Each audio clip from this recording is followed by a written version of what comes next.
Good evening from Case Western Reserve University's Beale Center here in Cleveland, Ohio. I'm Gwen Eiffel of the NewsHour and Washington Week on PBS, and I welcome you to the first and the only vice presidential debate between Vice President Dick Cheney, the Republican nominee, and Senator John Edwards, the Democratic nominee. These debates are sponsored by the Commission on Presidential Debates. Tonight's will last 90 minutes following detailed rules of engagement worked out by representatives of the candidates. I have agreed to enforce the rules they have devised for themselves to the best of my ability. The questions tonight will be divided between foreign and domestic policy, but the specific topics were chosen by me. The candidates have not been told what they are. The rules. For each question, there can be only a 2-minute response, a 90-second rebuttal, and at my discretion, a discussion extension of 1 minute. A green light will come on when 30 seconds remain in any given answer, yellow at 15, red at 5 seconds, and then flashing red means time's up. There's also a backup buzzer system if needed. Candidates may not direct questions to one another. There will be 2-minute closing statements, but no opening statements. There is an audience here in the hall, but they have been instructed to remain silent throughout. The order of the first question was determined by the candidates in advance, and the first one goes to Vice President Cheney. Vice President Cheney, there have been new developments in Iraq, especially having to do with the administration's handling. Paul Bremer, the former head of the Coalition Provisional Authority, gave a speech in which he said, we have never had enough troops on the ground, or we never had enough troops on the ground. Donald Rumsfeld said he has not seen any hard evidence of a link between al-Qaeda and Saddam Hussein. Was this the fruit of a report that you requested, that you received a week ago, that showed there was no connection between Abu Musab al-Zarqawi and Saddam Hussein? Gwen, I want to thank you, and I want to thank the folks here at Case Western Reserve for hosting this tonight. This is a very important event, and they've done a superb job of putting it together. It's important to look at all of our developments in Iraq within the broader context of the global war on terror. And after 9/11, it became clear that we had to do several things to have a successful strategy to win the global war on terror, specifically that we had to go after the terrorists, wherever we might find them, that we also had to go after state sponsors of terror, those who might provide sanctuary or safe harbor for terror. And we also then finally had to stand up democracies in their stead afterwards, because that was the only way to guarantee that these states would not again become safe harbors for terror or for the development of deadly weapons. The concern about Iraq specifically focused on the fact that Saddam Hussein had been, for years, listed on the state sponsor of terror, that he had established relationships with Abu Nidal, who operated out of Baghdad. He paid $25,000 to the families of suicide bombers, and he had established a relationship with al-Qaeda. Specifically, look at George Tenet, CIA director's testimony before the Committee on Foreign Relations 2 years ago, when he talked about a 10-year relationship. The effort that we mounted with respect to Iraq focused specifically on the possibility that this was the most likely nexus between the terrorist and weapons of mass destruction. The biggest threat we face today is the possibility of terrorists smuggling a nuclear weapon or a biological agent into one of our own cities and threatening the lives of hundreds of thousands of Americans. What we did in Iraq was exactly the right thing to do. If I had it to recommend all over again, I would recommend exactly the same course of action. The world's far safer today because Saddam Hussein is in jail, his government's no longer in power, and we did exactly the right thing. Senator Edwards, you have 90 seconds to respond. Thank you. Well, thank you, Gwen, for moderating this debate. Thank you to the folks of Case Western and all the people in Ohio for having us here. Mr. Vice President, you are still not being straight with the American people. I mean, the reality, you and George Bush continue to tell people, first, that things are going well in Iraq. The American people don't need us to explain this to them. They see it on their television every single day. We lost more troops in September than we lost in August. Lost more in August than we lost in July. Lost more in July than we lost in June. The truth is, our men and women in uniform have been heroic. Our military has done everything they've been asked to do. And it's not just me that sees the mess in Iraq. There are Republican leaders like John McCain, like Richard Lugar, like Chuck Hagel, who've said Iraq is a mess and it's getting worse. And when they were asked why, Richard Lugar said, because of the incompetence of the administration. What Paul Bremer said yesterday is they didn't have enough troops to secure the country. They also didn't have a plan to win the peace. They also didn't put the alliances together to make this successful. We need a fresh start.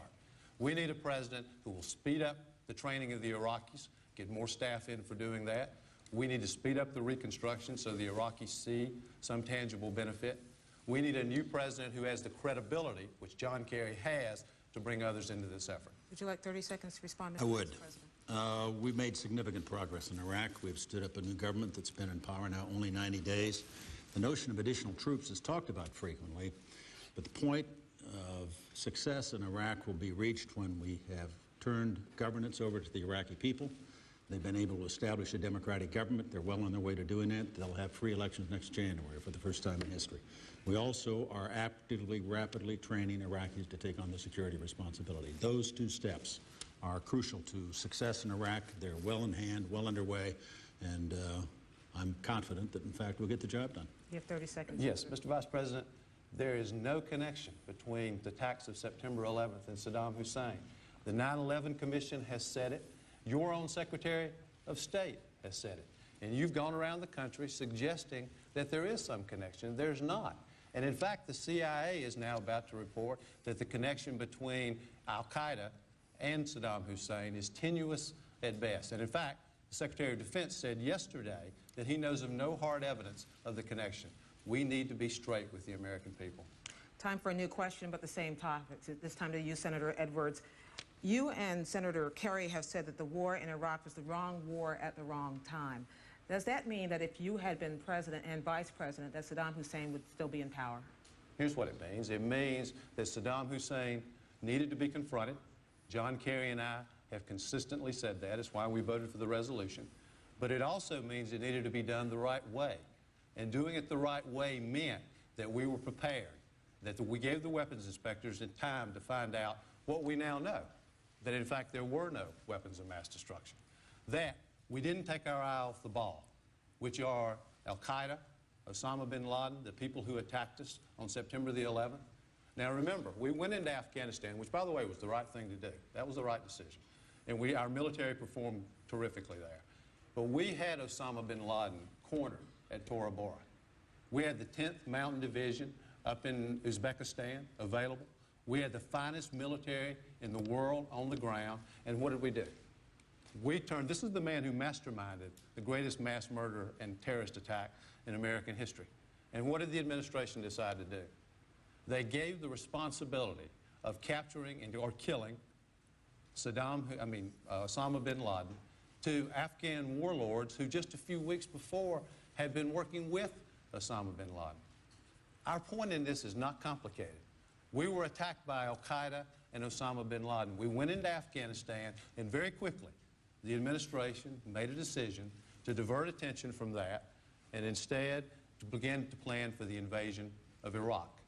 And these connections, and I want the American people to hear this very clearly, listen carefully to what the Vice President is saying, because there is no connection between Saddam Hussein and the attacks of September 11th, period.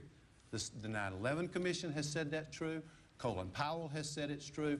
But the Vice President keeps suggesting that there is. There is not. And in fact, any connection with al-Qaeda is tenuous at best. Mr. Vice President, you have 90 seconds to respond. The senator's got his facts wrong. I have not suggested there's a connection between Iraq and 9/11, but there's clearly an established Iraqi track record with terror.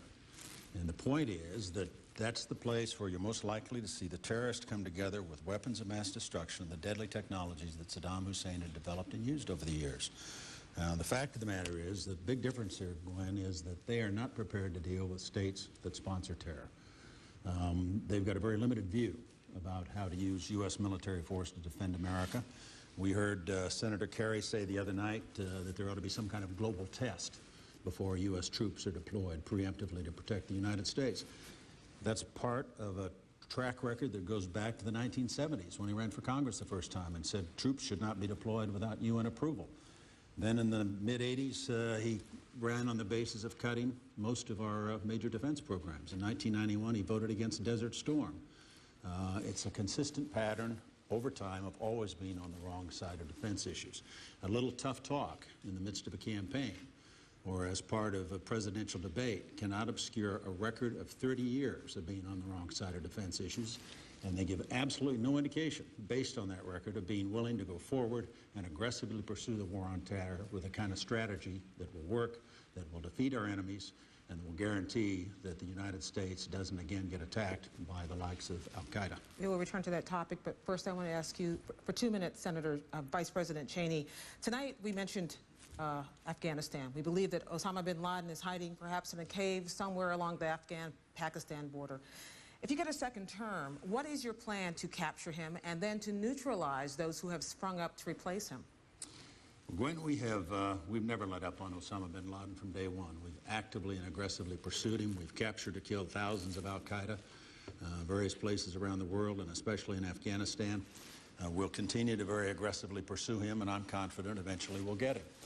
The key to success in Afghanistan has been, again, to go in and go after the terrorists, which we've done, and also take down the Taliban regime, which had allowed them to function there, in effect sponsors, if you will, of the al-Qaeda organization.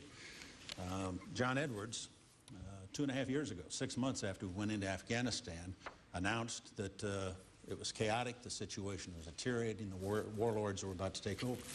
Here we are, 2.5 years later. We're 4 days away from a democratic election, first one in history in Afghanistan. We've got 10 million voters who've registered to vote, nearly half of them women. That election will put in place a democratically elected government that will take over next December. There's been enormous progress in Afghanistan in exactly the right direction, in spite of what John Edwards said 2.5 years ago. He just got it wrong. The fact is, as we go forward in Afghanistan, we will pursue Osama bin Laden and the terrorists as long as necessary. We're standing up Afghan security forces so they can take on responsibility for their own security.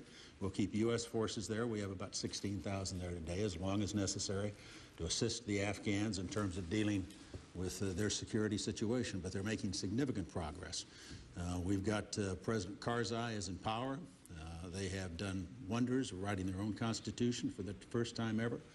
Schools are open, young girls are going to school, women are going to vote, women are even eligible to run for office. This is major, major progress. There will be democracy in Afghanistan. Make no doubt about it. Freedom is the best antidote to terror. Senator Edwards, you have 90 seconds to respond. Someone did get it wrong, but it wasn't John Kerry and John Edwards. They got it wrong. When we had Osama bin Laden cornered, they left the job to the Afghan warlords. They then diverted their attention from the very people who attacked us, who were at the center of the war on terror, and Osama bin Laden is still at large. Now, I want to go back to something the Vice President said just a minute ago, because these distortions are continuing. He said that, made mention of this global test. What John Kerry said, and it's just as clear as day to anybody who was listening, he said, we will find terrorists where they are and kill them before they ever do harm to the American people first. We will keep this country safe. He defended this country as a young man. He will defend this country as President of the United States. He also said very clearly that he will never give any country veto power over the security of the United States of America. Now, I know the Vice President would like to pretend that wasn't said, and the President would too, but the reality is it was said. Here's what's actually happened in Afghanistan, regardless of this rosy scenario that they paint on Afghanistan just like they do Iraq. What's actually happened is they're now providing 75% of the world's opium. Not only are they providing 75% of the world's opium, large parts of the country are under the control of drug lords and warlords. Big parts of the country are still insecure. And the reality is the part of Afghanistan, eastern Afghanistan, where Osama bin Laden is one of the hardest places to control and the most insecure. Mr. Vice President, 30 seconds. 20 years ago, we had a similar situation in El Salvador. We had guerrilla insurgency controlled roughly a third of the country, 75,000 people dead, and we held free elections. I was there as an observer on behalf of the Congress. The human drive for freedom, the determination of these people to vote was unbelievable. And as the terrorists would come in and shoot up polling places, as soon as they left, the voters would come back and get in line and would not be denied the right to vote. And today, El Salvador is a whale of a lot better because we held free elections. The power of that concept is enormous.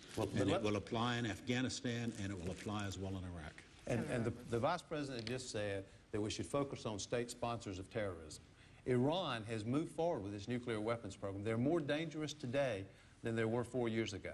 North Korea has moved forward with their nuclear weapons program, gone from 1 to 2 nuclear weapons to 6 to 8 nuclear weapons. This Vice President has been an advocate for over a decade for lifting sanctions against Iran, the largest state sponsor of terrorism on the planet. It's a mistake. We should not only not lift them, we should strengthen those sanctions. New question to you, Senator Edwards, but I don't want to let go of the global test question first, because I want people to understand exactly what it is, as you said, that Senator Kerry did say. Yes, ma'am. He said you've got to do, good. He was asked about preemptive action at the last debate. He said you've got to do it in a way that passes the test, that passes the global test, where your countrymen, your people understand fully why you're doing what you're doing, and can prove to the world that you did it for legitimate reasons. What is a global test if it's not a global veto? Well, let me say first, he said in the same segment, I don't remember precisely where it was connected with what you just read, but he said, point blank, we will never give anyone a veto over the security of the United States of America. What he's saying is, we're going to go back to the proud tradition of the United States of America and presidents of the United States of America for the last 50 to 75 years. First, we're going to actually tell the American people the truth. We're going to tell them the truth about what's happening. We're not going to suggest to them that things are going well in Iraq or any place else, when in fact they're not. We're going to make sure that the American people know the truth about why we're using force and what the explanation for it is. And it's not just the American people. We're also going to make sure that we tell the world the truth. Because the reality is, for America to lead, for America to do what it's done for 50 years before this president and vice president came into office, it is critical that we be credible. It is critical that they believe that when America takes action, they can trust what we're doing, what we say at the United Nations, what we say in direct conversations with leaders of other countries. They need to know that the credibility of the United States is always good, because they will not follow us without that. And unfortunately, we're seeing the consequences of that right now. It's one of the reasons that we're having so much difficulty getting others involved in the effort in Iraq. You know, we've taken 90% of the coalition casualties. American taxpayers have borne 90% of the cost of the effort in Iraq. And we see the result of there not being a coalition. The first Gulf War cost America $5 billion. We're at $200 billion and counting. John Kerry will never give control over the security of the United States of America to any other country. We will not outsource our responsibility to keep this country safe. Mr. Vice President, you have 90 seconds to respond. Well, when the 90% figure is just dead wrong, when you include the Iraqi security forces that have suffered casualties, as well as the allies, they've taken almost 50% of the casualties in operations in Iraq, which leaves the U.S. with 50%, not 90%. With respect to the cost, it wasn't $200 billion. You probably weren't there to vote for that, but the $120 billion is in fact what has been allocated to Iraq. The rest of it's for Afghanistan and the global war on terror. The allies have stepped forward and agreed to reduce and forgive Iraqi debt to the tune of nearly $80 billion by one estimate. That plus $14 billion they promised in terms of direct aid puts the overall allied contribution financially at about $95 billion. Not to the $120 billion we've got, but better than 40%. So your facts are just wrong, Senator. You also have a situation where you talk about credibility. It's awfully hard to convey a sense of credibility to allies when you voted for the war and then you declared wrong war, wrong place, wrong time. You voted for the war and then you voted against supporting the troops when they needed the equipment, the fuel, the spare parts, and the ammunition and the body armor. You're not credible on Iraq because of the enormous inconsistencies that John Kerry and you have cited time after time after time during the course of the campaign. Whatever the political pressures the moment requires, that's where you're at. But you've not been consistent, and there's no indication at all that John Kerry has a conviction to successfully carry through on the war on terror. Senator Edwards, you have 30 seconds. What the Vice President has just said is just a complete distortion. The American people saw John Kerry on Thursday night. They don't need the Vice President or the President to tell them what they saw. They saw a man who was strong, who had conviction, who is resolute, who made it very clear that he will do everything that has to be done to find terrorists, to keep the American people safe. He laid out his plan for success in Iraq, made it clear that we were committed to success in Iraq. We have to be, because we have troops on the ground there and because they've created a haven for terrorists. Mr. Vice President, you have 30 seconds. Your rhetoric, Senator, would be a lot more credible if there was a record to back it up. There isn't. And you cannot use talk tough during the course of a 90-minute debate in a presidential campaign to obscure 30-year record in the United States Senate and prior to that by John Kerry, who has consistently come down on the wrong side of all the major defense issues that he's faced as a public official.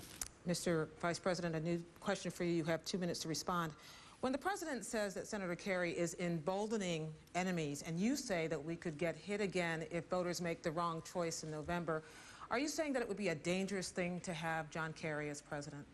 I'm saying specifically that I don't believe he has the qualities we need in a commander-in-chief, because I don't think, based on his record, that he would pursue the kind of aggressive policies that need to be pursued if we're going to defeat these terrorists. We need to battle them overseas so we don't have to battle them here at home. I'm not challenging John Kerry's patriotism. I said in my acceptance speech in New York City at the Republican convention that we respected his service in Vietnam, and I got applause for that. We've never criticized his patriotism. What we question is his judgment. And his judgment's flawed, and the record's there for anybody who wants to look at it. In 1984, when he ran for the Senate, he opposed or called for the elimination of a great many major weapon systems that were crucial to winning the Cold War and are important today to our overall forces.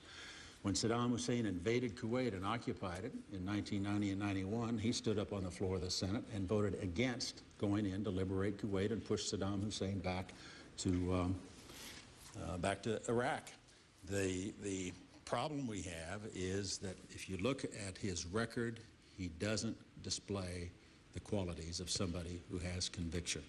And with respect to this particular operation, we've seen a situation in which first they voted to commit the troops, to send them to war, John Edwards and John Kerry. Then they came back, and when the question was whether or not you provide them with the resources they needed, body armor, spare parts, ammunition, they voted against it. I couldn't figure out why that happened initially, and then I looked and figured out that what was happening was Howard Dean was making major progress in the Democratic primaries, running away with the primaries based on an anti-war record. So they, in effect, decided they would cast an anti-war vote, and they voted against the troops. Now, if they couldn't stand up to the pressures that Howard Dean represented, how can we expect them to stand up to al-Qaeda? Senator Edwards, you have 90 seconds to respond. Thank you. One thing that's very clear is that a long resume does not equal good judgment. I mean, we've seen over and over and over the misjudgments made by this administration. I want to go back to what the Vice President just said, because it's a continuation of the things he's been doing, unfortunately, on the campaign trail. It's a continuation of what he began his first answer with tonight. John Kerry has voted for the biggest military appropriations bill in the country's history. John Kerry has voted for the biggest intelligence appropriations in the country's history. This Vice President, when he was Secretary of Defense, cut over 80 weapon systems, including the very ones he's criticizing John Kerry for voting against. These are weapon systems, a big chunk of which the Vice President himself suggested we get rid of after the Cold War. The reality is that John Kerry has consistently supported the very men that he served with in Vietnam and led on the $87 billion. It was clear at the time of that vote that they had no plan to win the peace. We're seeing the consequences of that every day on the ground right now. We stood up and said, for our troops, we must have a plan to win the peace. We also thought it was wrong to have a $20 billion fund, out of which $7.5 billion was going to go toward a no-bid contract for Halliburton, the Vice President's former company. It was wrong then, it's wrong now. Mr. Vice President, you have 30 seconds. Well, Gwen, I think the record speaks for itself. These are two individuals who have been for the war when the headlines were good and against it when their poll ratings were bad. We have not seen the kind of consistency that a commander-in-chief has to have in order to be a leader in wartime and in order to be able to see the strategy through to victory. If we want to win the war on terror, it seems to me it's pretty clear the choice is George Bush, not John Kerry. And 30 John seconds. Kerry has been absolutely clear and consistent from the beginning that we must stay focused on the people who attacked us, that Saddam Hussein was a threat that needed to be addressed directly, that the weapons inspectors needed to have time to do their job. Had they had time to do their job, they would have discovered what we now know, that in fact Saddam Hussein had no weapons, that in fact Saddam Hussein has no connection with 9/11, that in fact Saddam Hussein has little or no connection with Al-Qaeda. Senator Edwards, new question to you, and you have 2 minutes to respond. Part of what you have said, and Senator Kerry have said, that you're going to do in order to get us out of the problems in Iraq is to internationalize the effort.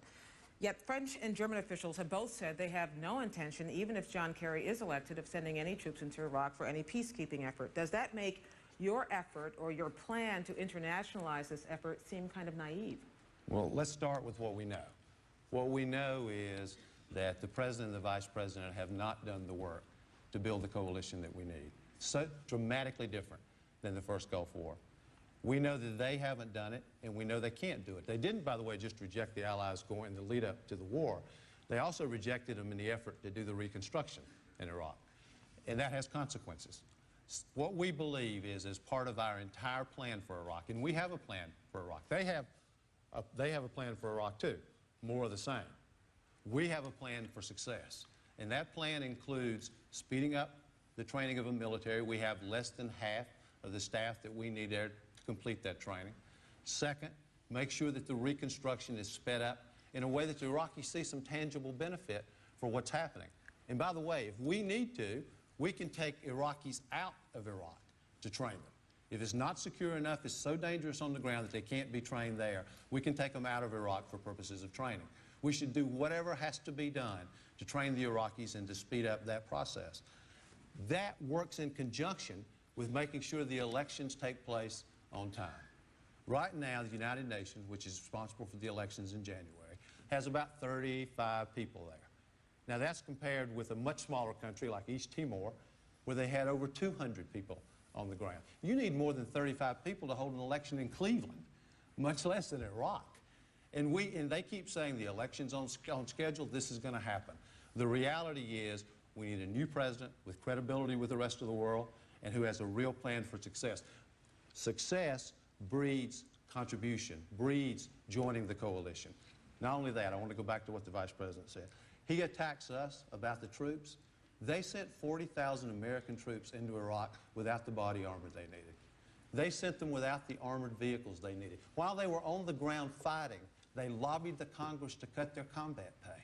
This is the height of hypocrisy. Mr. Vice President, you have 90 seconds. Well, Gwen, it's hard to know where to start. There's so many inaccuracies there. The fact of the matter is the troops wouldn't have what they have today if you guys had had your way. We talk about internationalizing the effort. They don't have a plan, basically. It's an echo. You made the comment that the Gulf War coalition in '91 was far stronger than this. No. We had 34 countries then. We've got 30 today. We've got troops beside us. It's hard after John Kerry referred to our allies as a coalition of the coerced and the bribed to go out and persuade people to send troops and to participate in this process. You end up with a situation in which you talk about demeaning, in effect, you demean the sacrifice of our allies, and you say it's wrong war, wrong place, wrong time, and oh, by the way, send troops. Makes no sense at all. It's totally inconsistent. There isn't a plan there. Our most important ally in the war on terror in Iraq, specifically, is Prime Minister Alawi.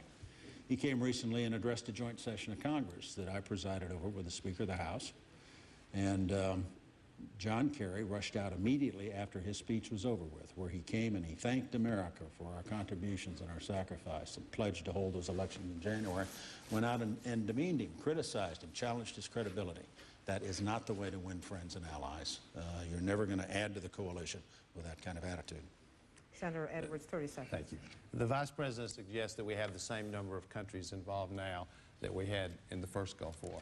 First Gulf War cost the American people $5 billion. And regardless of what the Vice President says, we're at $200 billion and counting. Not only that, 90% of the coalition casualties, Mr. Vice President, the coalition casualties are American casualties. 90% of the cost of this effort are being borne by American taxpayers. It is the direct result of the failures of this administration. Mr. Vice President. Classic example. He won't count the sacrifice and the contribution of our Iraqi allies. It's their country. They're in the fight. They're increasingly the ones out there putting their necks on the line to take back their country from the terrorists and the old regime elements that are still left. They're doing a superb job. And for you to demean their sacrifice, it strikes me as beyond the pale. It is indeed. You suggested that somehow they shouldn't count because you want to be able to say that the Americans are taking 90% of the sacrifice. You cannot succeed in this effort if you're not willing to recognize the enormous contribution the Iraqis are increasingly making to their own future. We'll win when they take on responsibility for governance, which they're doing, and when they take on responsibility for their own security, which they increasingly are doing. New question, similar topic, because I want to circle back to a question which I'm not quite certain we got an answer to, but I will direct it to you first, Senator Edwards, which is the question of American intelligence. If this new report that we read about today is true, and if Vice President Cheney ordered it and asked about this, do you think that in the future that your administration or the Bush administration would have sufficient and accurate enough intelligence to be able to make decisions about where to go next? Well, let me speak first to what the Vice President just said, and then I'll answer that question.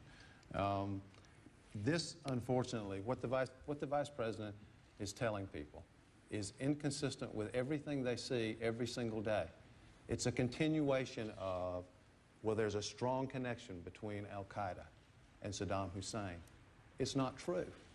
It's a continuation of at least insinuating that there's some connection between 9/11 and Saddam Hussein. It's not true. It's saying to the American people, as the President said last Thursday, and the Vice President continues to say tonight, that things are going well in Iraq. Contrary to what people who have been there have seen, including Republican leaders, contrary to what everyone in America sees on their television every day, Americans being kidnapped, people being beheaded, parts of the country under the control of insurgents, even today under the control of the insurgents. The Vice President has still not said anything about what Mr. Bremer said about the failure to have adequate troops, the failure to be able to secure the country in the short term. You know, remember shock and awe? Look at where we are now. And it's a direct result of the failure to plan, the failure to have others involved in this effort. This is not an accident. Now, let me go back to your question. If we want to do the things that need to be done to keep this country safe, we can't be dragged kicking and screaming to it. One thing that everybody does agree on is that 9/11 did change things. But what's happened is this administration opposed the creation of a 9/11 commission to find out why it happened and what we needed to do. They opposed the creation of a Department of Homeland Security, and then they were for it. We can't react that way. We must be more aggressive. With John Kerry as President of the United States, we are committed to immediately implementing all of the reforms suggested by the 9/11 Commission so that we have the information we need to find terrorists and crush them before they hurt us. Mr. Vice President. When the story that appeared today about this report is one I asked for. I ask an awful lot of questions. That's part of my job as Vice President. CIA spokesman was quoted in that story as saying they'd not yet reached the bottom line, and there's still debate over this question of the relationship between Zarqawi and Saddam Hussein. The report also points out that at one point some of Zarqawi's people were arrested. Saddam personally intervened to have them released, supposedly at the request of Zarqawi.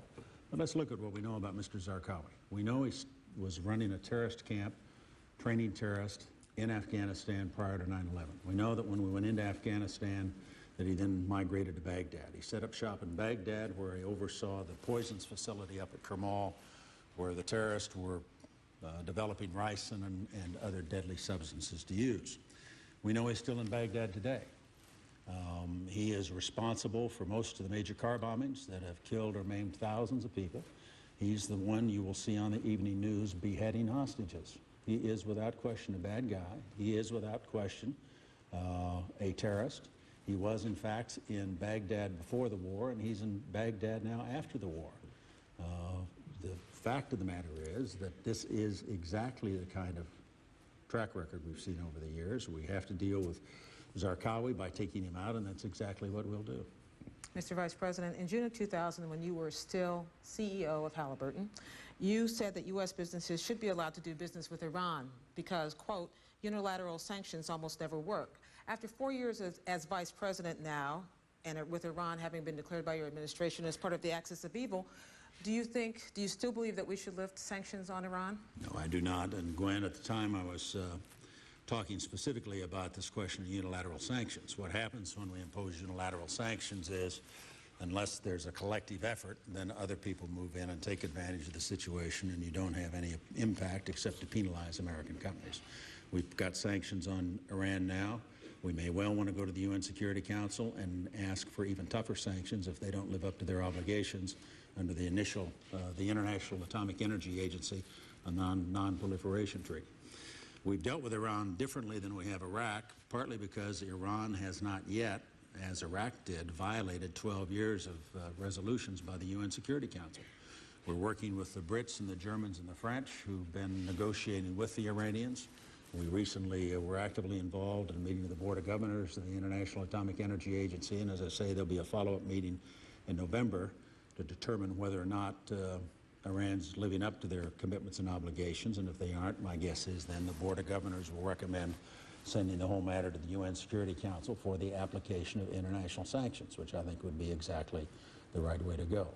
We're addressing North Korea on a similar basis, working with the Chinese, the South Koreans, the Japanese, and others to try to bring them around. One of the great byproducts, for example, of what we did in Iraq and Afghanistan is that 5 days after we captured Saddam Hussein, Muammar Gaddafi in Libya came forward and announced that he was going to surrender all of his nuclear materials to the United States, which he has done. This was one of the biggest sources of proliferation in the world today in terms of the threat that was represented by that. The suppliers network that provided that, headed by Mr. A.Q. Khan, has been shut down. We've made major progress in dealing here with a major issue with respect to nuclear proliferation. We'll continue to press very hard on the North Koreans and the Iranians as well. Senator Edwards. Well, the Vice President talks about there being a member or someone associated with al-Qaeda in Iraq. There are 60 countries who have members of al-Qaeda in them. How many of those countries are we going to invade? Not only that, he talks about Iran. The reality about Iran is that Iran has moved forward with their nuclear weapons program on their watch. They ceded responsibility to dealing with it to the Europeans. Now, the Vice President, as you pointed out, spoke out loudly for lifting the sanctions on Iraq. John Kerry and I believe we need to strengthen the sanctions on Iraq, including closing the loophole that allows companies to use subsidiaries, offshore subsidiaries, to do business with Iran. I mentioned Halliburton a few minutes ago in connection with the $87 billion, and you raised it in this question. This is relevant because he was pushing for sanctions, lifting sanctions when he was CEO of Halliburton. Here's why we didn't think Halliburton should have a no-bid contract. While he was CEO of Halliburton, they paid millions of dollars in fines for providing false information on their company, just like Enron and Ken Lay. They did business with Libya and Iran, two sworn enemies of the United States. They're now under investigation for having bribed foreign officials during that period of time. Not only that, they've gotten a $7.5 billion no-bid contract in Iraq, and instead of part of their money being withheld, which is the way it's normally done, because they're under investigation, they've continued to get their money. Mr. Vice President? I could respond, Gwen, but it's going to take more than 30 seconds. Well, that's all you've got. Well, the reason they keep mentioning Halliburton is because they're trying to throw up a smoke screen. They know the charges are false. They know that if you go, for example, to factcheck.com, an independent website sponsored by the University of Pennsylvania, you can get the specific details with respect to Halliburton. It's an effort that they've made repeatedly to try to confuse the voters and to raise questions, but there's no substance to the charges. 30 seconds. These are the facts.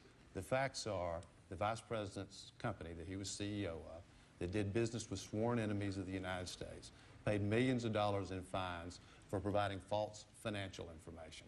It's under investigation for bribing foreign officials. The same company that got a $7.5 billion no-bid contract, the rule is that part of their money is supposed to be withheld when they're under investigation, as they are now, for having overcharged the American taxpayer.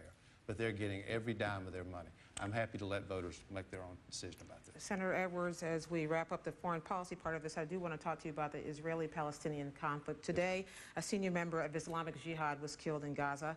There have been suicide bombings, targeted assassinations, mortar attacks, all of this continuing.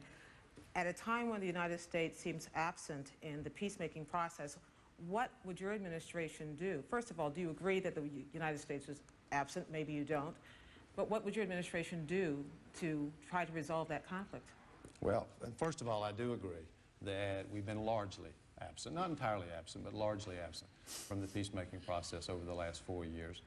And let me just say a couple of preliminary things and then talk about where we are now. First, the Israeli people not only have the right to defend themselves, they should defend themselves. They have an obligation to defend themselves. I mean, if I can just for a moment tell you a personal story. I was in Jerusalem a couple of years ago, actually 3 years ago, in August of 2001, staying at the King David Hotel. We left in the morning, headed to the airport to leave, and later in the day I found out that that same day, not far from where we were staying, the Sbarro Pizzeria was hit by a suicide bomber in Jerusalem. 15 people were killed. 6 children were killed. What are the Israeli people supposed to do? How can they continue to watch Israeli children killed by suicide bombers, killed by terrorists? They have not only the right, but the obligation to defend themselves. Now, we know that the Prime Minister has made a decision, an historic decision, to unilaterally withdraw from Gaza. It's important for America to participate in helping with that process. Now, if Gaza is being used as a platform for attacking the Israeli people, that has to be stopped, and Israel has a right to defend itself. They don't have a partner for peace right now. They certainly don't have a partner in Arafat, and they need a legitimate partner for peace. And I might add, it is very important for America to crack down on the Saudis, who have not had a public prosecution for financing terrorism since 9/11. And it's important for America to confront the situation in Iran, because Iran is an enormous threat to Israel and the Israeli people. Mr. Vice President, 90 Well, seconds. I want to go back to the last comment, and then I'll come back to Israel-Palestine. The reason they keep trying to attack Halliburton is because they want to obscure their own record. And Senator, frankly, you have a record in the Senate that's not very distinguished. You've missed 33 out of 36 meetings of the Judiciary Committee, almost 70% of the meetings of the Intelligence Committee. You've missed a lot of key votes on tax policy, on energy, on Medicare reform.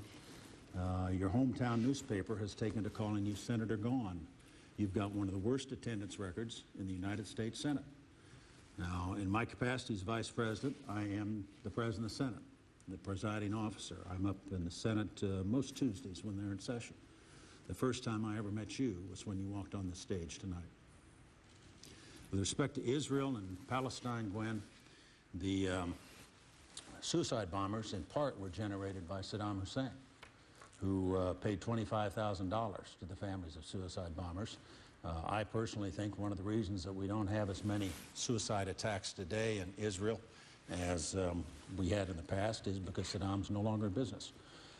We've been strong supporters of Israel. The President stepped forward and put in place a policy, basically, that said we will support the establishment of 2 states. First president ever to say we'll establish and support a Palestinian state next door to Israelis. But first, there has to be an interlocutor you can trust and deal with, and we won't have that. We don't have it now under Yasser Arafat. There has to be reform of the Palestinian system. Senator Edwards, it's your turn to use 30 seconds for a complicated Thank you. response. That was a complete distortion of my record. I know that won't come as a shock. The Vice President, I'm surprised to hear him talk about records.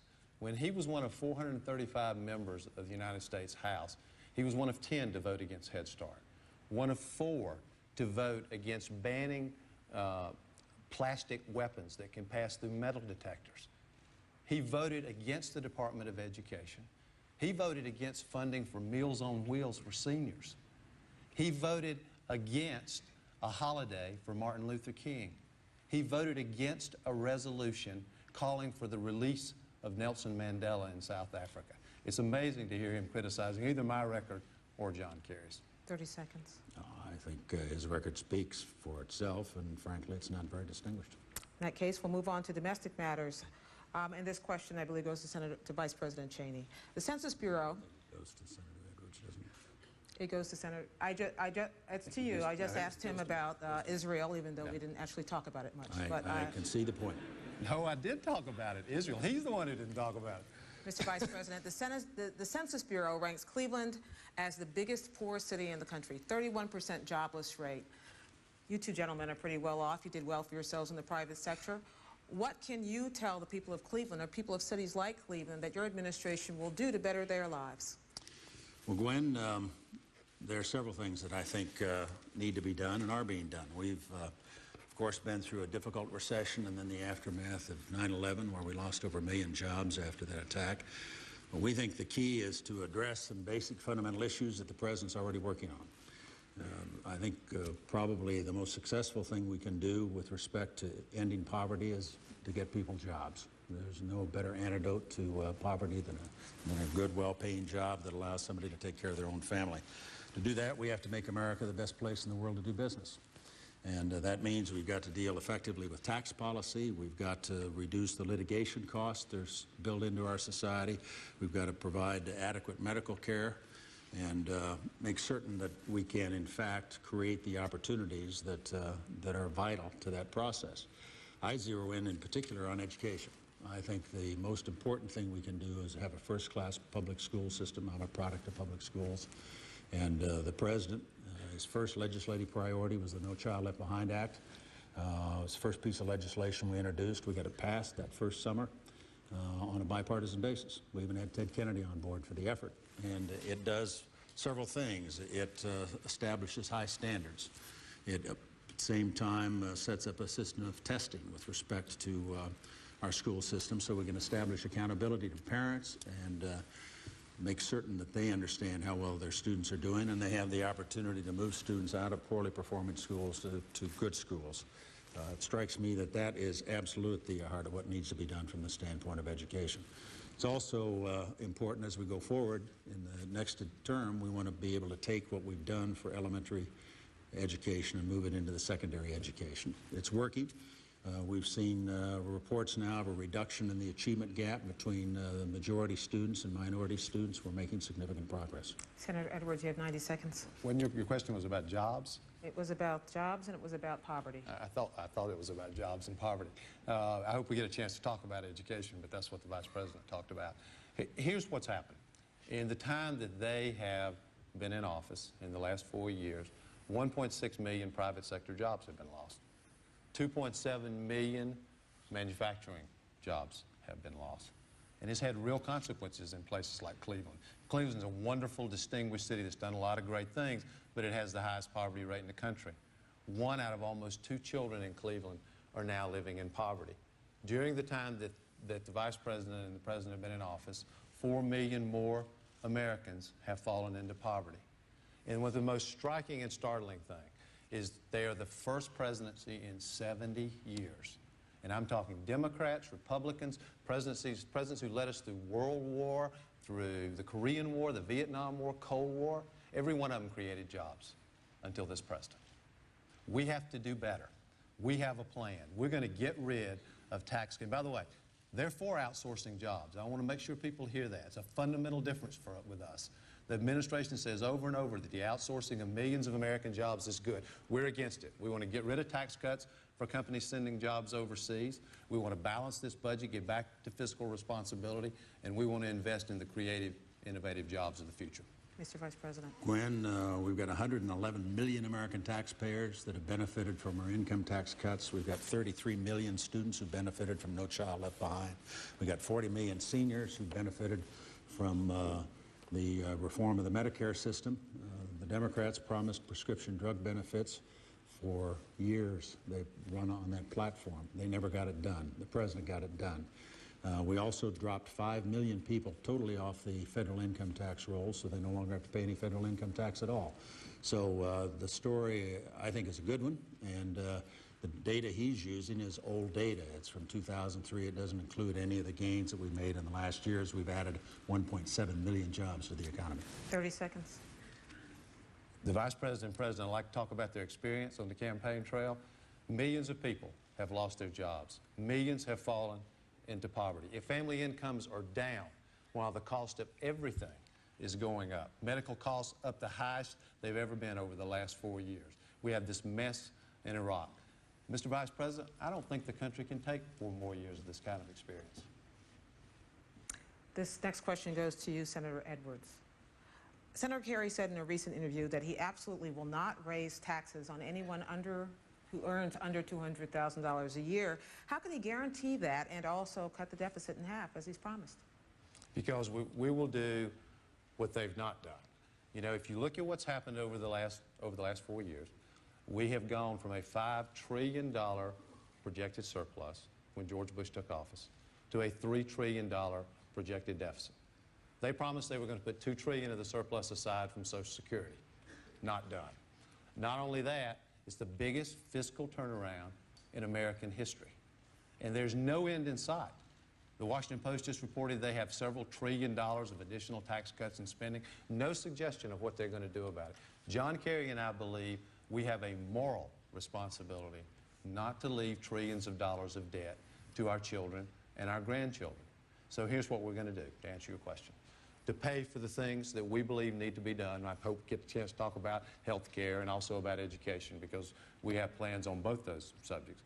What we're going to do is roll back tax cuts, and I want everyone to hear this, because there have been exaggerations made on the campaign trail. Roll back tax cuts for people who make over $200,000 a year. We will do that. We want to keep the tax cuts that are in place for people who make less than $200,000 a year, and give additional tax cuts to those middle-class families. Tax cuts for health care, tax cuts to help families pay for their college tuition, tax cuts for child care. These families are struggling and hurting, and they need more tax relief, not less tax relief.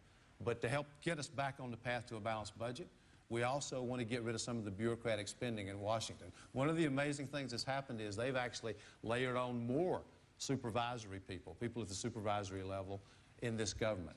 We also want to close some corporate loopholes. Now, I want to be honest with people. We can't eliminate this deficit. People have heard that over and over and over in 4 years. We cannot do it. We're in too deep a hole. But we can cut the deficit in half, and we can move this country back on a path to fiscal responsibility. You have 90 seconds, Mr. Vice President. Gwen, the Kerry record on taxes is one basically of voting for a large number of tax increases, 98 times in the United States Senate. There's a fundamental philosophical difference here between the President and myself, who believe that we ought to let the American people keep more of what they earn, and we ought to empower them to have more control over their own lives. I think the Kerry Edwards approach basically is to raise taxes and to give government more control over the lives of individual citizens. We think that's the wrong way to go. There's just a fundamental difference of opinion here. They talk about the top bracket and going after only those people in the top bracket. Well, the fact of the matter is a great many of our small businesses pay taxes under the personal income taxes rather than the corporate rate. And about 900,000 small businesses will be hit if you do, in fact, do what they want to do with the top bracket. That's not smart, because 7 out of 10 new jobs in America are created by small businesses. You do not want to tax them. Bad idea to increase the burden on those folks. The Senator himself said during the course of the primaries that the Kerry plan would drive us deeper into deficit. Those were the Senator's words about his running mate. Fact of the matter is, the President and I will go forward to make the tax cuts permanent. That's good policy. That's what we ought to do. But with fiscal restraint, we'll also drive the deficit down 50% in the course of the next 5 years. 30 seconds, Senator Edwards. We are committed to cutting back anything in our programs that need to be cut back to get us back on a path to fiscal responsibility.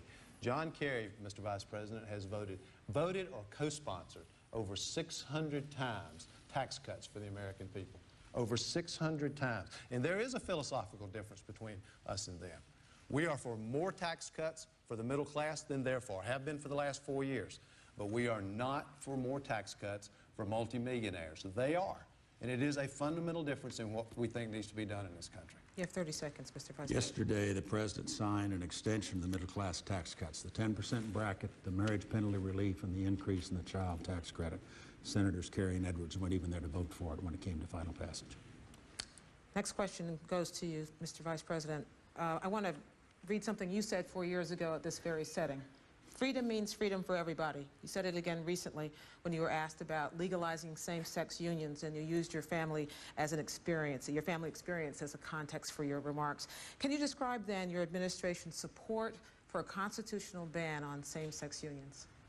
Gwen, you're right. 4 years ago in this debate, the subject came up, and I said then and believe today that freedom does mean freedom for everybody. People ought to be free to choose any arrangement they want. It's really no one else's business. That's a separate question from the issue of whether or not government should sanction or approve or give some sort of authorization, if you will, to these relationships. Traditionally, that's been an issue for the states. States have regulated marriage, if you will. That would be my preference. In effect, what's happened is that in recent months, especially in Massachusetts, but also in California, but in Massachusetts, we had the Massachusetts Supreme Court direct the the legislature in Massachusetts to modify their constitution to allow gay marriage. And the fact is that the President felt that it was important to make it clear that that's the wrong way to go as far as he's concerned. Now, he sets policy for this administration, and I support the President. Senator Edwards, 90 seconds. Yes. Let me say first on an issue that the Vice President said in his last answer before we got to this question, talking about tax policy. The country needs to know that under what they have put in place and want to put in place, a millionaire sitting by their swimming pool, collecting their statement to see how much money they're making, make their money from dividends, pays a lower tax rate than the men and women who are receiving paychecks for serving on the ground in Iraq. Now, they may think that's right. John Kerry and I do not. We don't just value wealth, which they do. We value work in this country. And it is a fundamental value difference between them and us. Now, as to this question, let me say first that I think the Vice President and his wife love their daughter. I think they love her very much. And you can't have anything but respect for the fact that they're willing to talk about the fact that they have a gay daughter, the fact that they embrace her. It's a wonderful thing. And there are millions of parents like that who love their children, who want their children to be happy. And I believe that marriage is between a man and a woman, and so does John Kerry. I also believe there should be partnership benefits for gay and lesbian couples in long-term committed relationships. But we should not use the Constitution to divide this country. No state for the last 200 years has ever had to recognize another state's marriage. This is using the Constitution as a political tool, and it's wrong. New question, but same subject. Sure. As the Vice President mentioned, John Kerry comes from the state of Massachusetts, which has taken as big a step as any state in the Union to legalize gay marriage. Yet both you and Senator Kerry say you oppose it. Are you trying to have it both ways? No, I think we both said the same thing all along. We both believe that, this goes on to the end of what I just talked about, we both believe that marriage is between a man and a woman. But we also believe that gay and lesbians and gay and lesbian couples, those who have been in long-term relationships, deserve to be treated respectfully. They deserve to have benefits. For example, a gay couple now has a very difficult time, one, visiting the other when they're in the hospital, or, for example, if heaven forbid, one of them were to pass away, they have trouble even arranging the funeral. I mean, those are not the kind of things that John Kerry and I believe in. I suspect the Vice President himself does not believe in that. But we do believe that marriage should be between a man and a woman. And I want to go back, if I can, to the question you just asked, which is this constitutional amendment.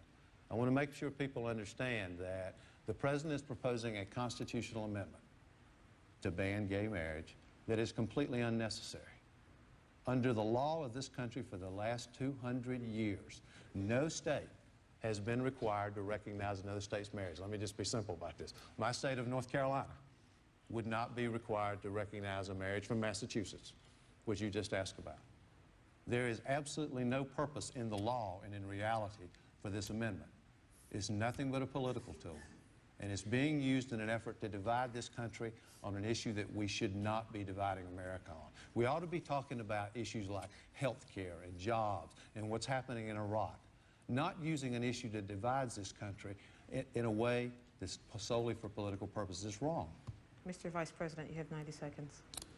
Well, Gwen, let me simply thank the Senator for the kind words he said about my family and our daughter. I appreciate that very much. You're welcome. That's it. That's it. Okay, then we'll move on to the next question. This one is for you, Mr. Vice President. President Bush has derided John Kerry for putting a trial lawyer in the ticket. You yourself have said that lawsuits are partly to blame for higher medical costs. Are you willing to say that John Edwards sitting here has been part of the problem? Well, Gwen, Mr. Vice President? First of all, I'm not familiar with his cases. My concern is specifically with what's happened to our medical care system because of rising malpractice insurance rates, because we failed to adequately reform our medical liability structure.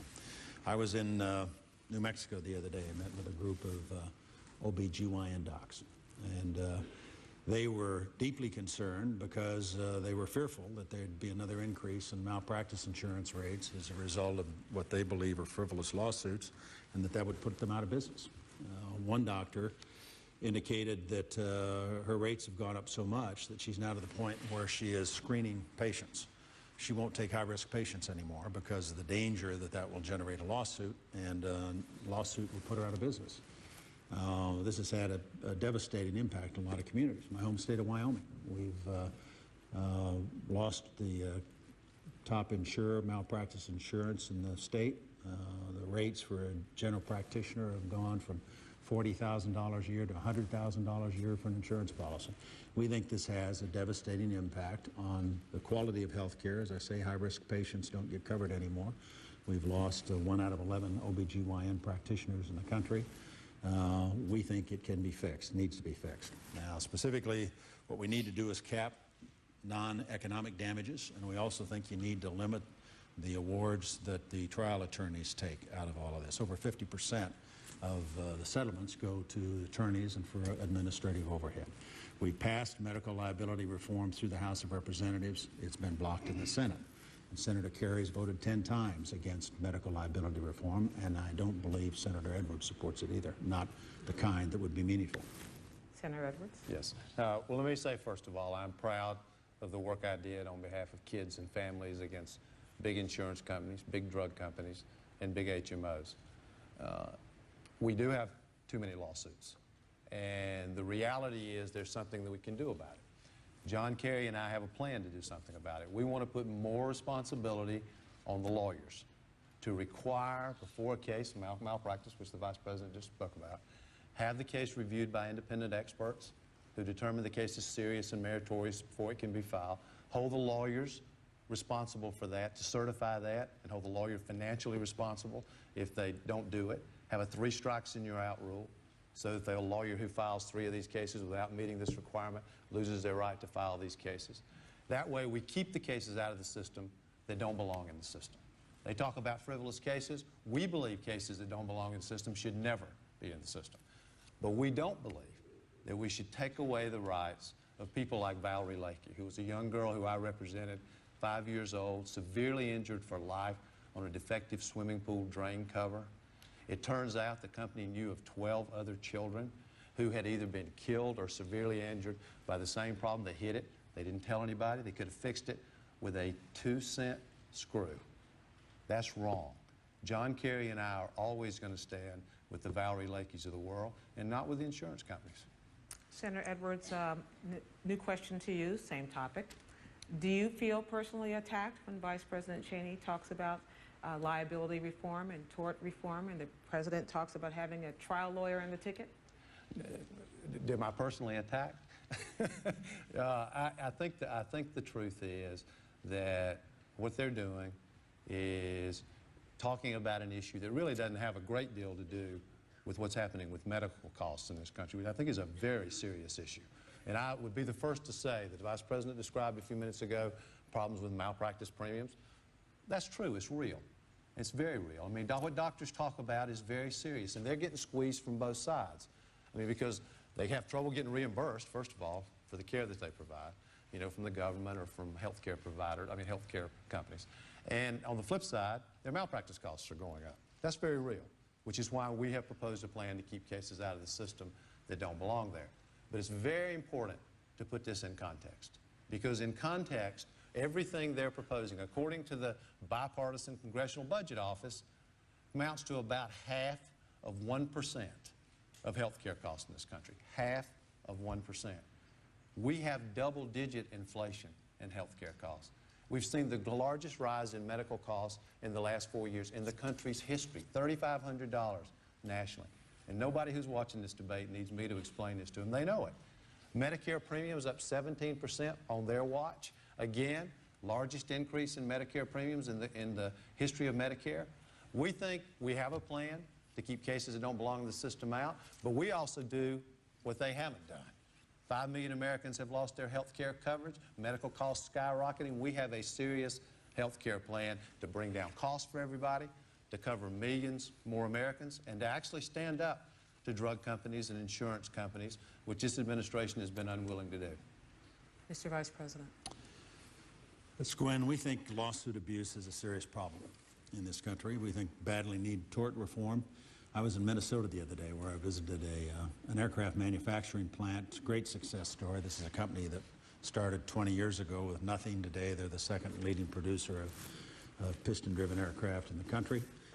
He told me that if it weren't for the increased cost of his liability insurance, in this case product liability, he could hire 200 more people in his factory. We built into the system enormous cost as a result of our practice with respect to litigation. We have to find ways to get a handle on it. You mentioned Medicare up 17%, somehow that was something we caused. No. The 17% increase in Medicare premiums was the direct result of a statute adopted in 1997. John Kerry voted for it. It establishes a formula for Part B of Medicare that says, in effect, it has to cover 25% of the cost of the program, and the reason the money had to go in to the trust fund was to make certain that we could cover those eligible for benefits.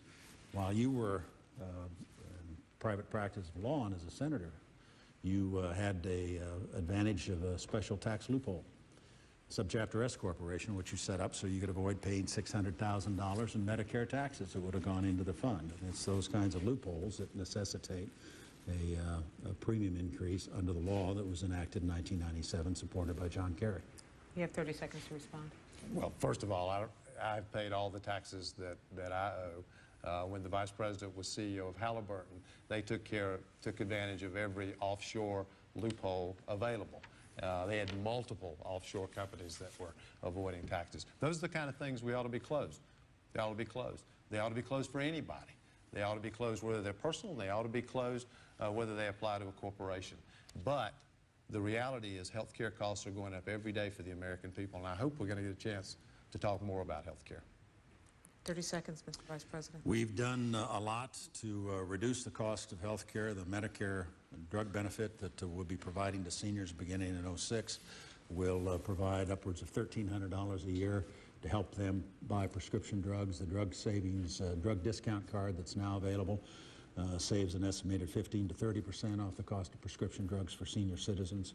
So we're moving in as many areas as we can to make certain we hold down and reduce the health care costs.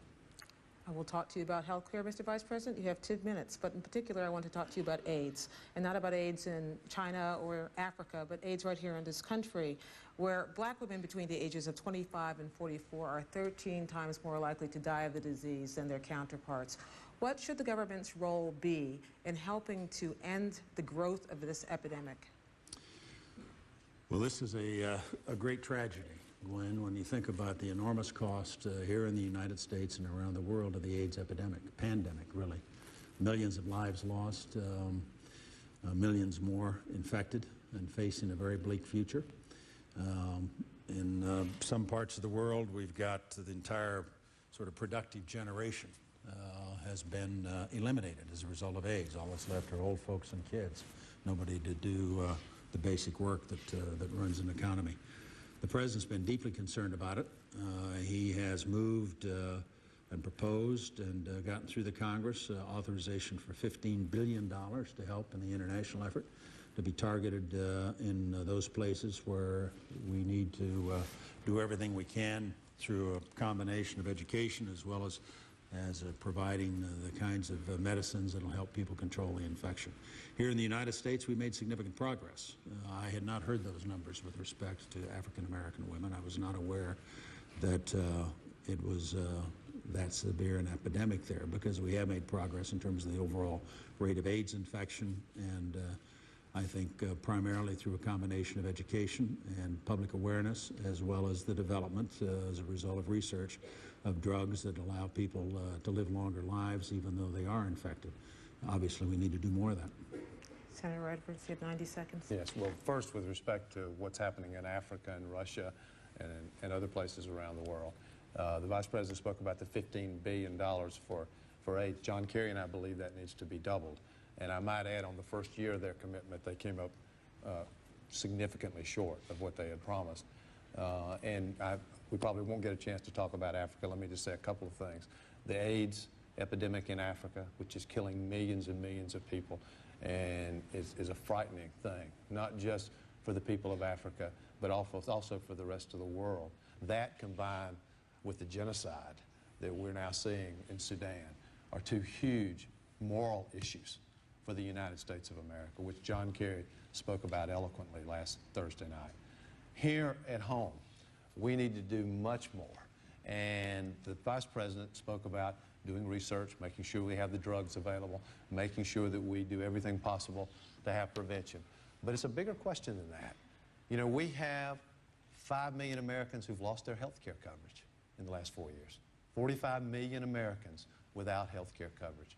We have children who don't have health care coverage. If kids and adults don't have access to preventative care, if they're not getting the health care that they need day after day after day, the possibility of not only developing AIDS and having a life-threatening problem, but the problem of developing other life-threatening diseases is there every day of their lives. Okay, we'll move on. This goes to you, Senator Edwards, and you have 2 minutes.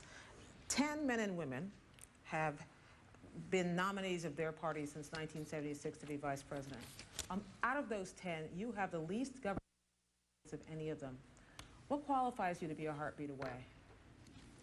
The American people want in their president and in their vice president basically 3 things. They want to know that their president and their vice president will keep them safe. They want to know that they have good judgment. And they want to know that you'll tell them the truth. John Kerry and I will tell the American people the truth. During the time that I have served on the Intelligence Committee in the Senate, traveling to some of the places we've talked about tonight, Afghanistan, Pakistan, the Middle East, Turkey, meeting with leaders of NATO, I have a very clear idea of what has to be done to keep this country safe. The threats we face, terrorism, killing terrorists and stopping them before they can do damage to us, making sure that we stop the spread of nuclear weapons. I agree with John Kerry from Thursday night. It's the danger of a nuclear weapon getting in the hands of terrorists is one of the greatest threats that America faces. But the one thing that we know from this administration is, first of all, I don't claim to have the long political resume that Vice President Cheney has. That's just the truth. And the American people know that and deserve to know it. But what we know from this administration is that a long resume does not equal good judgment. Here are the judgments I would make. My first priority would be to keep this country safe. I would find terrorists where they are and stop them and kill them before they do harm to us. We would stop the spread of nuclear weapons. And we would also strengthen this military, which means providing the equipment and training that they need, We want to raise the active duty forces by 40,000, double the special forces so we can find terrorists where they are, and provide the kind of support for families, health care, housing that they deserve while their loved ones are serving and protecting us. Mr. Vice President, you have 90 seconds. You want me to answer a question about his qualifications? That was the question. I see. Well, I think the important thing in picking a vice president probably varies from president to president. Different presidents have approached it in different ways. When George Bush asked me to sign on, it obviously wasn't because he was worried about carrying Wyoming. We got 70% of the vote in Wyoming, although those 3 electoral votes turned out to be pretty important last time around. What he said he wanted me to do was to sign on because of my experience, to be a member of the team, to help him govern. And that's exactly the way he's used me. And I think from the perspective of the nation, it's worked in our relationship in this administration. I think it's worked in part because I've made it clear that I don't have any further political aspirations myself. And I think that's been an advantage.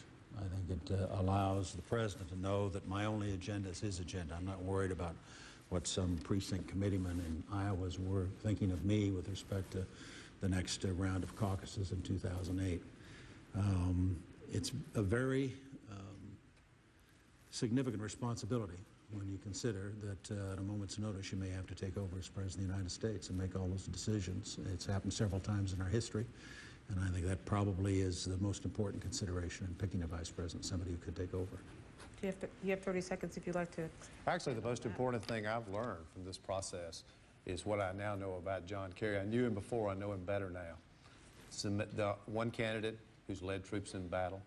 He was a prosecutor, putting people behind crime, behind bars to protect neighborhoods from crime.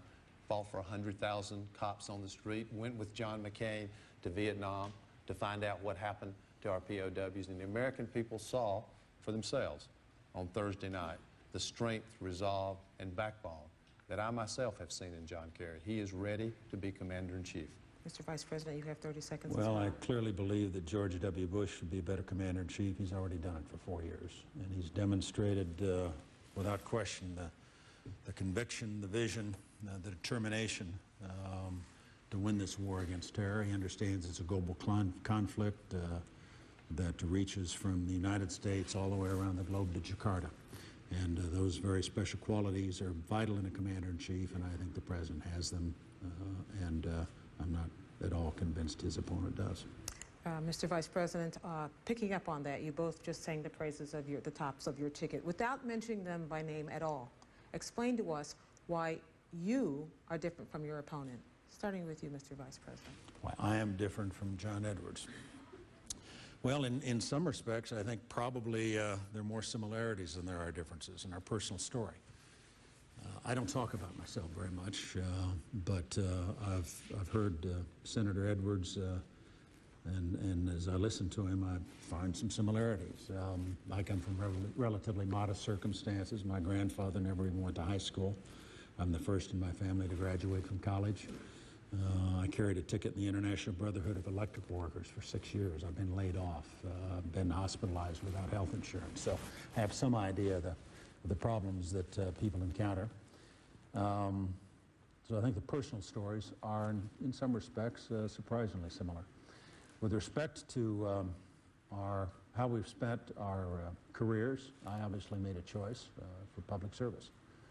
And I've been at it for a good long time now, except for those periods when we lost elections. And that goes with the turf as well, too.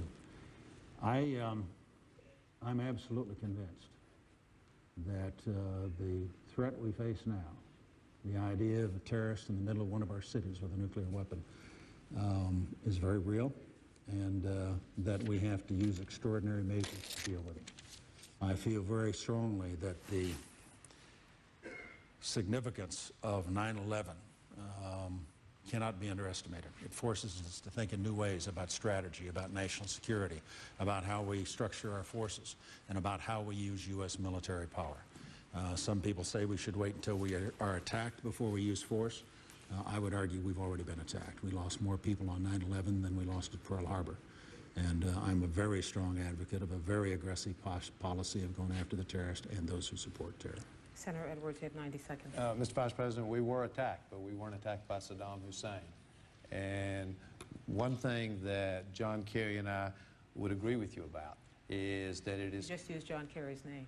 Oh, I'm sorry, I broke the rule. One thing that we agree about is the need to be offensive in going after terrorists. The reality is that the best defense is a good offense, which means America returning to its proud tradition of the last 75 years of once again leading strong coalitions so we can get at these terrorist cells where they are before they can do damage to us and to the American people. John Kerry made clear on Thursday night that, I'm sorry, I broke it. We made clear on Thursday night that we will do that and we will do it aggressively. But there are things that need to be done to keep this country safe that have not yet been done. For example, 3 years after 9/11, we find out that the administration still does not have a unified terrorist watch list. It's amazing. 3 years, what are we waiting for? You know, we still don't have one list that everyone can work off of to see if terrorists are entering this country. We're screening passengers going on to airplanes, but we don't screen the cargo. There are so many things that could be done to keep this country safe. You have to be strong and you have to be aggressive, but we also have to be smart. And there are things that have not been done that need to be done to keep the American people safe. Would you like to respond? 30 seconds? No. Okay, we'll move on. This goes to Senator Edwards. Flip-flopping has become a recurring theme in this campaign, you may have noticed. Senator Kerry changed his mind about whether to vote to authorize the president to go to war. President Bush changed his mind about whether Homeland Security Department was a good idea or 9/11 Commission was a good idea. What's wrong with a little flip-flop every now and then? Well, first of all, let me say that John Kerry has, I can use his name now? No, you can't. Okay. John Kerry has been, as have I, been completely consistent about Iraq. We made very clear from the beginning, and not afterthought, we said it at the time, that we had to confront Saddam Hussein and that we had to have a coalition and a plan to be successful. And the Vice President didn't say much about it in your earlier question, but Paul Bremer has now made clear that they didn't have enough troops and they didn't have a plan. And the American people are seeing the results of that every single day, in spite of the proud and courageous service of our men and women in uniform. Now, flip-flops. Now, they should know something about flip-flops. I mean, they've seen a lot of it during their administration. They were first against the 9/11 Commission. Then they were for it. They were for a Department of Homeland Security. I mean, they were against the Department of Homeland Security. Then they were for it. They said they were going to put $2 trillion of the surplus when they came into office aside to protect Social Security. Then they changed their minds. They said that they supported the troops. And then, while our troops were on the ground in Iraq and Afghanistan, they went to the Congress and lobbied to have their combat pay cut. They said that they were going to do something about health care in this country. And they've done something. They've made it worse. They said that they were going to fund their No Child Left Behind. $27 billion short today.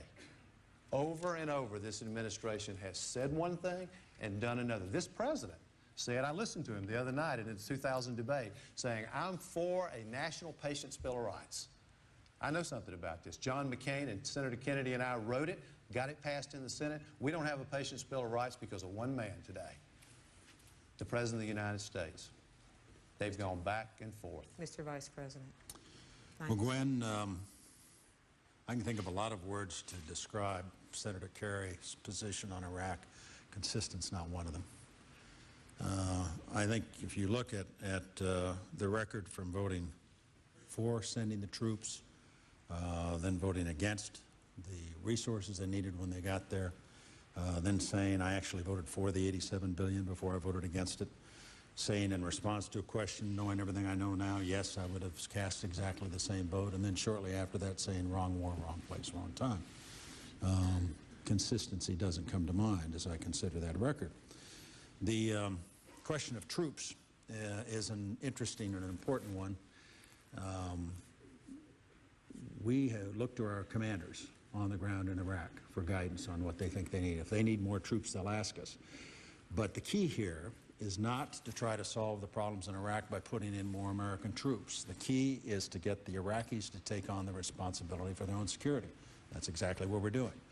If you put American troops in there in larger numbers and don't get the Iraqis into the fight, you'll postpone the day when you can, in fact, bring our boys home. It's vital that we deal with any need for additional troops by putting Iraqis into the effort. 49% increase in funding for elementary and secondary education and No Child Left Behind. That's a lot of money, even by Massachusetts standards. You have 30 seconds if you choose. Yeah, but they didn't fund the mandates that they put on the schools all over this country. That's the reason 800 teachers, one of the reasons, 800 teachers have been laid off right here in Cleveland. 1/3 of our public schools are failing under this administration. Half of African Americans are dropping out of high school. Half of Hispanic Americans are dropping out of high school. John and I have, and I don't have the time now, but we have a clear plan to improve our public schools. It starts with getting our best teachers into the schools where we need them the most by creating incentives for them to go there. Mr. Vice President. When No Child Left Behind, they were for it, now they're against it. They voted for it, now they're opposed to it. We are making significant progress there. We are closing the achievement gap. The results coming in from a number of studies show without question that on math and science, math and reading, that in fact our minority students, our Hispanic and African American students are doing better, and that gap between them and the majority population is in fact closing. So we are doing exactly the right thing. They're the ones who have been for the Patriot Act, then against it, for No Child Left Behind, and then against it. Mr. Vice President, I'm sorry, you have 30 seconds, Senator Edwards. Yeah, he started. Yeah, 30 seconds to be, yes. We are for accountability, and we are for high standards. John and I voted for No Child Left Behind because we thought that accountability and standards were the right thing to do. But did you figure out you were wrong? I did figure out I was wrong.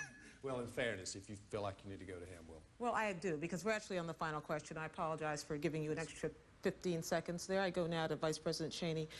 Whichever one of you is elected in November, you mentioned those 3 electoral votes in Wyoming and how critical they turned out to be. But what they're a sign of also is that you're going to inherit a very deeply divided electorate, economically, politically, you name it. How will you set out, Mr. Vice President, in a way that you weren't able to in these past 4 years to bridge that divide?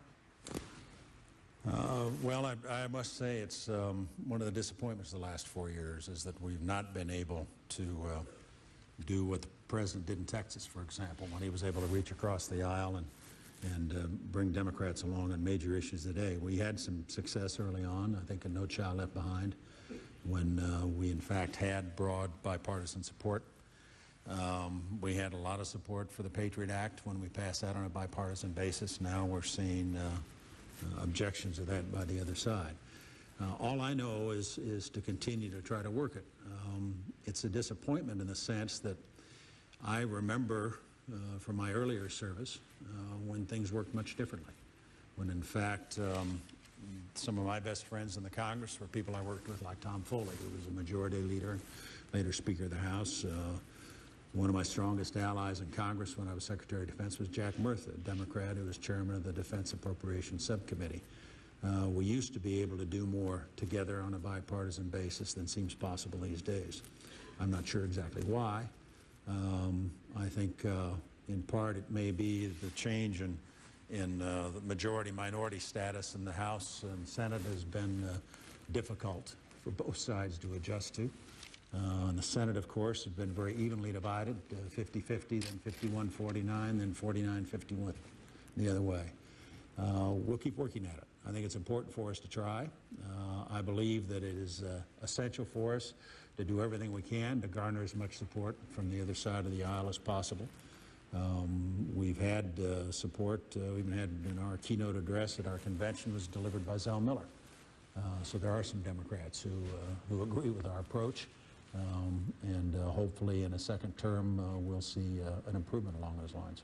Senator Edwards, 90 seconds. Thank you. The President said that he would unite this country, that he was a uniter, not a divider. Have you ever seen America more divided? Have you ever seen Washington more divided? The reality is not an accident. It's a direct result of the choices they've made and their efforts that have created division in America. We can do better than that in this country. Now, I want to go back to the whole issue of health care because we touched it, but I think the American people deserve to know what we would do different. I mean, 5 million people losing their health care. Everyone who's watching this knows health insurance premiums are through the roof. We need to talk about what we will do that they haven't done. First, we're going to make the same health care that's available to members of Congress available to all Americans. We're going to cover all kids. Not only that, we're going to bring down costs by pooling the catastrophic costs. So we bring down premiums, and we're going to give tax breaks directly to families, save them up to $1,000 a year, and to businesses. The Vice President talked about that a few minutes ago, so that they can provide health care to their employees. And we're also going to finally do something about the cost of prescription drugs. They've blocked allowing prescription drugs into this country from Canada. We're going to allow it. They would not allow the government to use its negotiating power to get discounts for seniors. We're going to allow it. We're also going to stand up to the drug companies and do something about these drug company ads on television, which are out of control. You have 30 seconds to respond to that, Mr. Vice President. Well, Gwen, it's hard to know where to start. The fact of the matter is the most important and significant change in health care in the last several years was the Medicare reform bill this year. It's the most sweeping change in 40 years. Medicare used to pay for heart bypass surgery, but didn't pay for the prescription drugs that might allow you to avoid it. The fact is that when that came up, Senator Kerry and Senator Edwards voted against it. It'll provide prescription drug benefits to 40 million senior citizens. It's a very, very significant piece of legislation. 30 seconds. They had a choice on allowing prescription drugs into this country from Canada, of being with the American people or with the drug companies. They were with the drug companies. They had a choice on negotiating discounts in the Medicare prescription drug bill, being with the American people or with the drug companies. They were with the drug companies. They had a choice on the Patient's Bill of Rights, allowing people to make their own health care decisions and not having insurance companies make them. Be with the American people, be with the big insurance companies. They're with the insurance companies. John Kerry and I will always fight for the American people. As previously agreed, we'll go to closing statements now, 2 minutes each. Coin toss. Senator Edwards, you begin. Thank you. Thank you, Gwen. Thank you, Mr. Vice President, for being here. You know, when I was young and growing up, I remember coming down the steps into the kitchen early in the morning, and I would see the glow of the television. And I'd see my father sitting at a table. He wasn't paying bills, and he wasn't doing paperwork from work.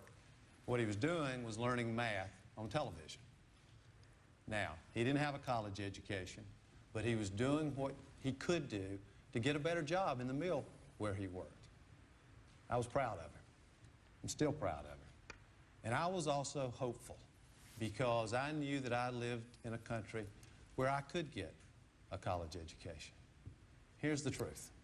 I have grown up in the bright light of America, but that light is flickering today. Now, I know that the Vice President and the President don't see it, but you do.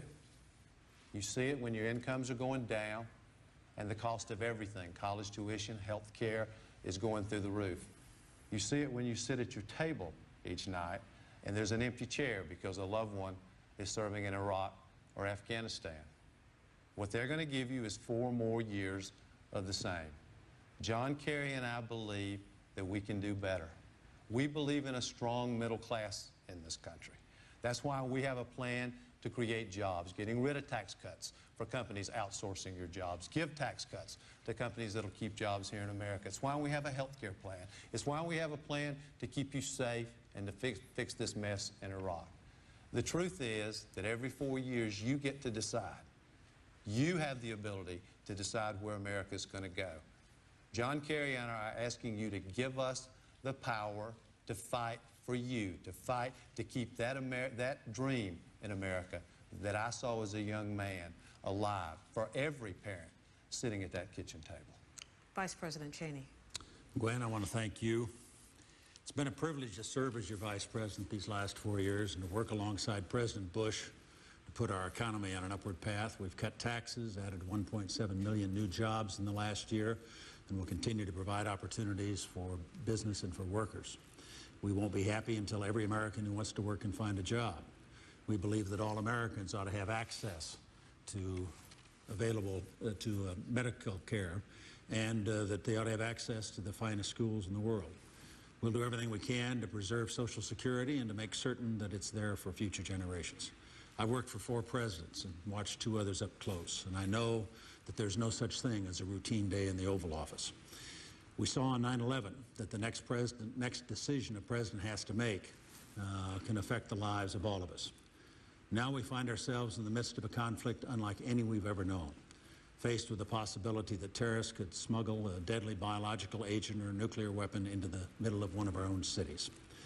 That threat and the presidential leadership needed to deal with it is placing a special responsibility on all of you who will decide on November 2nd who will be our commander-in-chief. The only viable option for winning the war on terror is the one the president's chosen: to use the power of the United States to aggressively go after the terrorists wherever we find them, and also to hold to account states that sponsor terror. Now that we've captured or killed thousands of al-Qaeda and taken down the regimes of Saddam Hussein and the Taliban, it's important that we stand up democratically elected governments as the only guarantee that they'll never again revert to terrorism or the production of deadly weapons. This is the task of our generation, and I know firsthand the strength the President brings to it. The overall outcome will depend upon the ability of the American people and the strong leadership of the President to meet all the challenges that we'll face in the days and years ahead. I'm confident we can do it.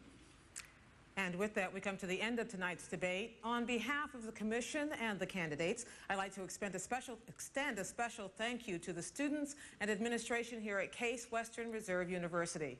A reminder, the second presidential debate takes place this coming Friday at Washington University in St. Louis, Missouri. Charles Gibson of ABC News will serve as moderator of that encounter, where the candidates will field questions from an audience. Then on October 13th, from Arizona State University in Tempe, Arizona, Bob Schieffer of CBS News will moderate a debate on domestic issues. For now, thank you, Vice President Cheney, Senator Edwards. From Cleveland, Ohio, I'm Gwen Ifill. Thank you and good night.